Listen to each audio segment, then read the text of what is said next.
Hi, this is Irving Steel. I'm the host of Local Issues. We're really excited today. We have Floresia Allen on as a guest. She is the founder and CEO of the Sweet Potato Society, which is a 501c3 nonprofit here in Eastern Connecticut.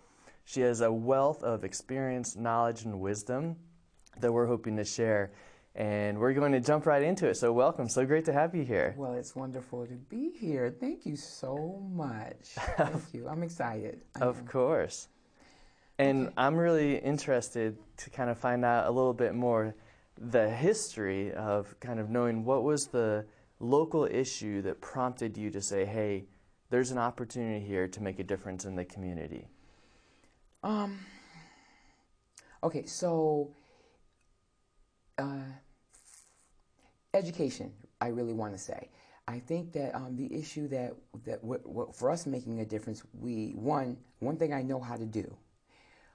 Which is many things. But one thing I do know how to do that no one can take from me is I know how to be a woman. Yeah. I know how to be a woman and who I am and strong in that space. SWEET stands for Sisters Working, Educating, and Evolving Together. So it's an acronym. So what brought us here is because of one, food insecurity is definitely one of our topics. Education and non-education of the things that we need to share with each other and bring each other together. So that's a broad part of of when you tap into each thing that we do and each program that we have, we are. That's what brought us here, is the education and lack of that is needed to bring communities together. Mm-hmm. And so much of what we try and do in the community is provide that source of education that you're in Niantic. So East Lyme, of course, is known for the amazing school system, and we're so grateful for that. And without that, what is the driving force to provide for that education? We need those schools. We need those opportunities for education. Yes. And the schools too, but let's talk about that. So the schools, great schools, wonderful schools, all levels. Elementary, middle school, which is sometimes it's a love of mine, and I'm very sensitive about that, about middle school, because we need to help them get to the next level. But what about those who are not, or parents that need more than what they're able to, educate your children on, diverse issues or training issues or training, things that they may need. So helping, in school systems are beautiful, but we have so much in the community itself that adults and those who are already out there need to prepare for going out to universities and colleges or furthering their education, or or not even furthering it, or going into trades. Exactly. And so much of society, I feel, is kind of pushing and forcing people, hey, you need to go get this 2-year, 4-year degree. That's the path. But as you said, maybe there's great opportunities in trades, or there's great opportunities, as you said, in parenting, parenting classes, providing continuing education for adult learners.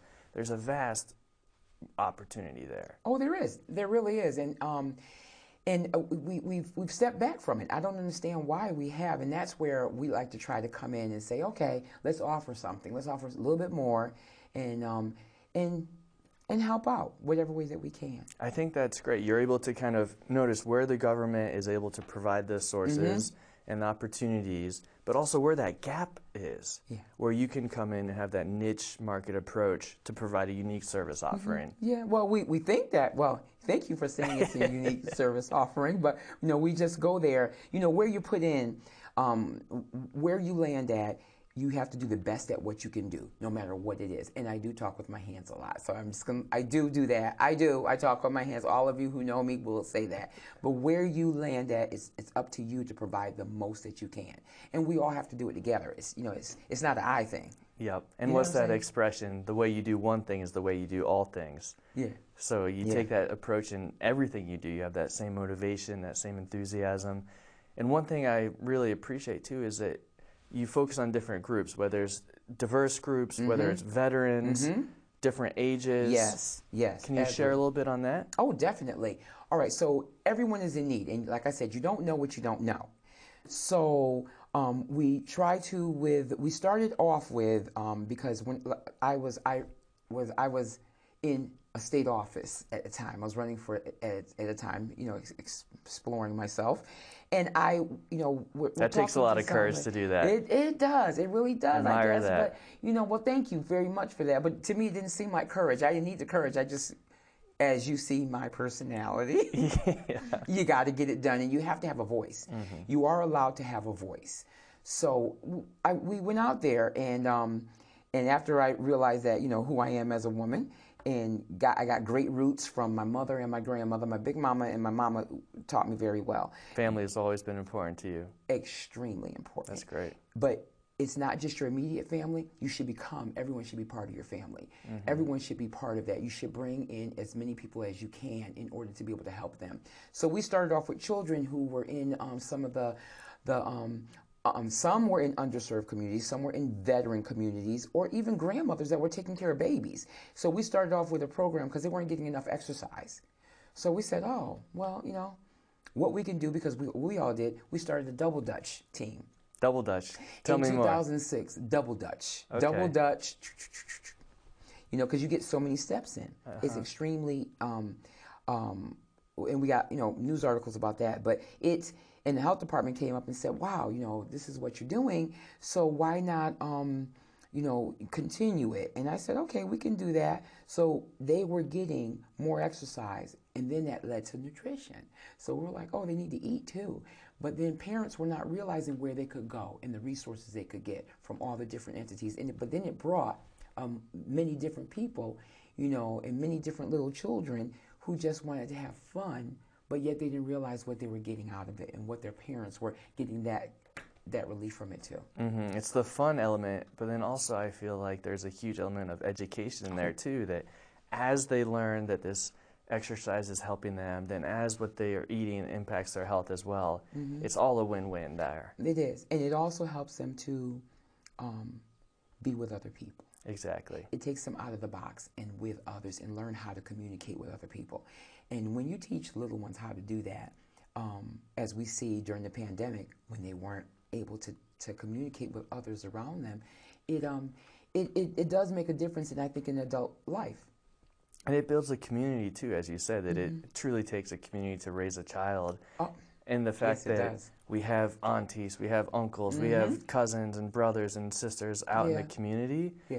And if we have that kind of mentality, it can really shift from, hey, you're this one political party or you're coming from this background, mm-hmm. to a community where we're in it together. We're Americans here. We're world citizens, global citizens. Let's work for the betterment of the community.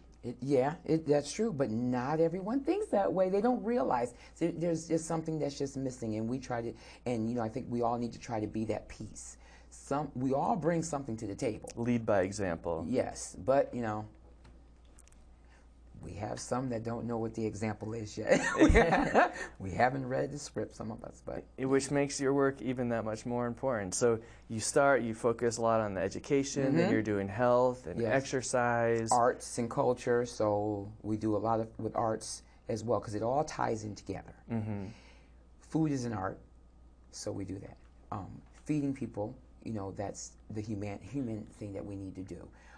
We need to try to outsource to other entities and agencies or anywhere else that they can be able to help others. I know everyone is trying to do it. Now, don't get me wrong, I don't think, and I'm very outspoken. Don't get me wrong, I know everyone's trying out there, you are, but I think there's a little bit more that, that we can push to do. We can't always be, and I'm going to say it, I'm going to say it, you can't be selfish. You can't be selfish about it. It's not all yours to keep. You got to just somehow give to each other, mm-hmm. and make it work. Because other than that, it's going to be a lost society. There has to be that feeling of abundance, that the more you give, the more you'll get back in return, one way or another. Well, yeah, because it's not yours anyway to keep. Mm-hmm. It's not yours to keep. You got to give in order to get back. And I always remembered or thought of sweet potatoes kind of as yams. Oh. And you were saying there was some kind of connection, but for your own story with yams and sweet potatoes, do you mind sharing that a little bit? Well, no, yes. So see how we became sweet potato. I am a proud member of AME Zion Church, which is the African Methodist Episcopal Church. So, and in there, and I'm not sure about the other Methodist church, but in our churches we have young adult ministry services, which is YAMS. Yams. So my girlfriend says to me, she says, she got, called in and she said, well, they said, well, you're moving into regular adult ministry. And she said, well, why do I have to go? Then if I have to go, then they call me Risa. Risa has to go. And then they said, no, she's not, she's still younger, so she can stay in YAM. She says, no, that's okay, because then we'll become a sweet potato. And don't give me an idea. So we took it, and we took sweet potato, and I made it into an acronym with her. And we then said, we're not going to make it into a faith-based organization. It will then be a community-based organization. And we didn't even know what we were doing. That's when we started with a double Dutch, and I had, a few, I built a board of directors, and a few of my friends, they were strong women around me. So you had police officers, nurses, contractors. You had all those women around us who were, strong women, and we just believed in it does take a village to raise a child. So we then took it, and all of a sudden I sent out for my paperwork, and I didn't want to be a 501c3. But the IRS came back to me and said, with all the articles that they were seeing and things that we were doing, they said, this is what you are. You need to do this, and you fall into these categories. So I said, okay. And that was in 2006. 2006 is when it was launched. And that's when we became Sweet Potato Society Incorporated. Wow, congratulations. And Well, there's been amazing progress from 2006 until now, it seems. Well, yeah, we've done quite a few things. We've had several health and wellness fairs. We've had fun things. So we've joined with the Daffodil Festival as well. We've done many things up in this area. With Because 2006, it was more in Meriden area. Well, actually, we cover all of Connecticut. The whole state. So we were going around, and we were doing things like my husband has this big, great white beard. So we would go to different places and communities that couldn't get. I was Mrs. Claus, and he was Mr. Claus, and we would go and do things with them. So wherever we were needed. That's where Middletown, Meriden, and then once we came up here, we said, okay, this is a great place to target in this area, Niantic, East Lyme, Waterford, Groton area, Old Lyme, and we just have fun doing it. New London. And so you said kind of, instead of you finding Niantic almost in a sense found you. Yes, it did. And when was that? That was in 2016 is when Niantic found me. Okay. And I am part of the Order of Eastern Star, which is a Freemason. And I was going back and forth to my meetings as well. And I was another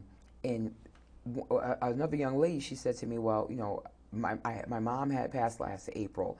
But before that, my mom...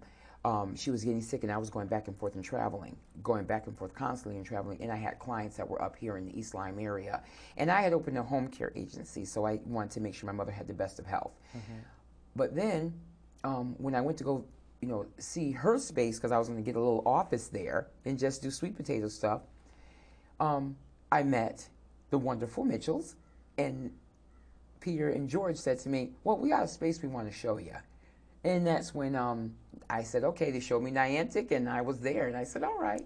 So Niantic found me. I didn't go looking for Niantic, and I am very happy to be, in this area. Mm-hmm. I'm a water baby too, so, I'm a water girl. It's always nice to be close to the water. It is. It really is. I have southern roots that come from, Georgia, where we Great state of Georgia. Oh, yeah, that's a pretty state. That's a pretty state. Pretty state. So good peaches down there. Oh yeah, I'm a peach. You got one here. You got one here. Let's not talk about the pecans, all right? So, we don't say pecan. Pecan. No, it's pecan. Okay. It's pecan brown. Beautiful. That's not. And because my family had trees and stuff and things like that, so we were always out there doing stuff. That's awesome. So yeah, so that's what we did. So Niantic found us and stayed here. Now we live here. I still visit all over the state of Connecticut, do for whoever calls on me. Mm-hmm. And now I have other things. Like come July, which I can very happy to tell you. Okay, great. What's going on in July? July, I will be inducted as Niantic's LIONS president. Congratulations. I am so very happy. I'm very, very honored that they even let me attempt. So we'll see what happens, but that'll be nice. It seems like when you get to these different communities, you just get involved in as many clubs, organizations as possible. You know, I don't try to get involved. I really don't. I just do what I think I need. Remember I said, put me in the place. Mm-hmm. We all have a job we have to do. So if you put me in the place, I'm going to be me. And I'm going to bring the best that I can to the table because I'm part of the family at that table. So if I'm going to sit down at the table with you and we're going to eat, oh, trust me, Irv, we're going to eat. And make sure we get it in, and I give all of me. That's great. One question I have is that we have many nonprofits throughout Eastern Connecticut, as I'm sure since you've been here, you've been aware, and many of them are thriving, doing extremely well, but there's also many who constantly struggle with funding and financing. So I was curious your thoughts on new ways or better models for nonprofits. Maybe you can share some of what you do with Sweet Potato. How do you sustain yourself? Is it donations? Do you get grants from governments? How does that work for you? Well, I'm going to tell you, I've gotten a couple of grants from Southeastern Connecticut Foundation, Community Foundation. So I've gotten a couple of them, but that was during like pandemic time, so I did. And each of those grants takes a lot of time, a lot of effort. Then you have the reporting. Yeah, yes, that's they do. Tough. They do. It is. But it reminds me of nursing notes to me. So it's easy to get through it if you're small enough. But I think I feel as though, and I could be wrong, and I know that some of the smaller nonprofits like myself, because I'm really not that. We're small, but we're mighty. We go after, we're very aggressive. And the relationships that you make, my advice, you got to go out there and make the relationships. Or even if you don't do it, you got to find someone in there that is not afraid to make relationships. Once you make the relationships, it's going to fall in place. Fear is not of a person. You can't have fear of any type. And you have to have that ask. But also you can't be taken advantage of because sometimes they make smaller nonprofits feel as though that don't have a seat at the table. But yet, smaller nonprofits need to push your seat at the table. Knock on the door, and when they don't answer, you open the door and say, "Hi, this is who I am, and let's sit down and talk." And then you'll get more because sometimes they don't even know who you are. That's what we have. Grants as far as how we sustain. I'm very fortunate that I have a for-profit business that works along with my nonprofit. Okay. We are part of Gemma Moran, Connecticut Food Share. We are part of a couple of the chambers, which I can get my name out there. But as far as grants go, not always. I hate to say like Key Bank and the rest of them, they do very well as in Dime Savings Bank. Lions will partner. You need to partner. You can't do it by yourself. You got to partner with all these people and bring yourself to the table. That's the only way that I think we sustain. There has to be the partner collaboration model. Yes, there has to be. There has to be. Other than that, then you're not as big as the other entities and the municipalities who can just at a snap of the finger they can get loads of funding. But sometimes they don't know who you are. Exactly, and that's why it takes someone like you without the fear going to knock on the door of United Way and the foundations of Connecticut and these places. Yeah. I'm sure that helps a lot. It does help. It does, and not only them. Someone I know, what's his name? Irving Steel, will invite you and then let people know who you are and recognize, and we're thankful of that. Recognize some of the things that we do in the community. We love what we do, all of us. Definitely, and that's why I'm so glad you brought in a few of your brochures here today. Are there some parts on this that you want to highlight a little bit? What's this picture on the front? It's Women of Godspur Market. It is a Leslie Clark painting. She is with the nomad community, and she paints beautiful. If you ever see, she has a wonderful gallery in California, but she also has a gallery that's out in nomad areas. Well, that picture just kept popping up to me. And being honest, I did not know that you're supposed to ask the artist that you can use this picture. But what the artist did was she contacted me. That's special. I know, right? And after I explained to her what I did, and she said, no, no, no, no, no. Let me tell you, no, no, no. Utilize the picture. And then I try to help them over there because she has schools. They need water. They need all kinds of things that are over in those areas. So that's where our humanities part comes in and our art and culture, because we make sure that we give it. So that's where the picture comes from. So it's women of, and I realized that afterwards, after I found the picture, women of Gottsper Market. That's awesome. Yeah. And I just keep thinking, too, over the last, however, 7 years since 2016, as you kind of grow this organization, how much there continues to be a shift in women in leadership positions. And there's been a lot of news recently in terms of women, in terms of how much they get paid compared to men on the hour. But it feels like the momentum continues to grow, probably thanks in large part to strong women leaders like you in the community. Oh, okay. All right. Well, that's wonderful. Thank you. Thank you very much for that. You know, it is. We all try hard. And the thing, like I said, what I do know how to do, I know how to be a woman. And I know how to be a strong woman. And that's not just for me to keep in myself. It's for us to give to the ones coming up. You know, even to the babes, little babies. You know, you have to give them that. And you have to let them see you with your strength. You know, no matter what your strength is, they need to see that. So yes, and I'm coming from, because I was owner of construction company for 25 years. You know, nursing and nonprofit. So I pushed, and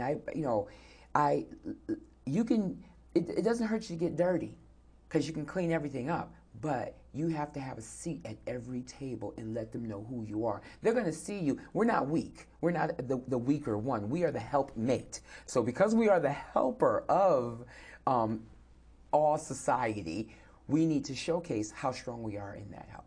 And you know, I like I said, it's just who I am. Yeah. And I'll give it. You know.